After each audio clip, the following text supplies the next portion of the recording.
5 पाखाडी गणेशवाडी परिसरात उभारण्यात आलेल्या प्रति तुळजाभवानी मातेच्या मंदिराचा लोकार्पण सोहळा शरद पवार यांच्या हस्ते पार पडलाय। राष्ट्रवादी शरद पवार पक्षाचे प्रमुख शरद पवार यांनी अप्रत्यक्षरित्या मनसेचे राज ठाकरे यांना टोला लगावलाय। तसेच आपण राज्याचे मुख्यमंत्री असताना पंढरपूरच्या विठुरायाची 4 वेळा पूजा केली आहे। तसेच काही लोक असं म्हणतात की मी अशा कार्यक्रमाला जात नाही, परंतु ते अर्ध सत्य आहे।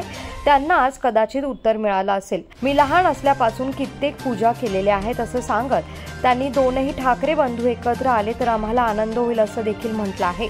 दरम्यान पहलगाम येथे झालेला हल्ला केवळ त्या लोकांवर नाही तर हा देशावरील हल्ला असल्याचं पवार यांनी यावेळी सांगितलंय। ते यावेळी त्यांच्या पत्नी प्रतिभा पवार यांच्या सोबत शरद पवार गटाचे प्रदेश अध्यक्ष जयंत पाटील, खासदार सुरेश म्हात्रे, उद्धव सेनेचे मिलिंद नार्वेकर, आमदार जितेंद्र आव्हाड यांच्यासह शहरातील शेकडो लोकांनी या सोहळ्याला हजेरी लावली आहे।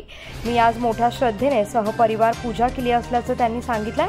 त्यामुळे पवित्र कामात राजकीय प्रश्न आणू नका अशी विनंती देखील पवार यांनी प्रसारमाध्यमांना केली आहे।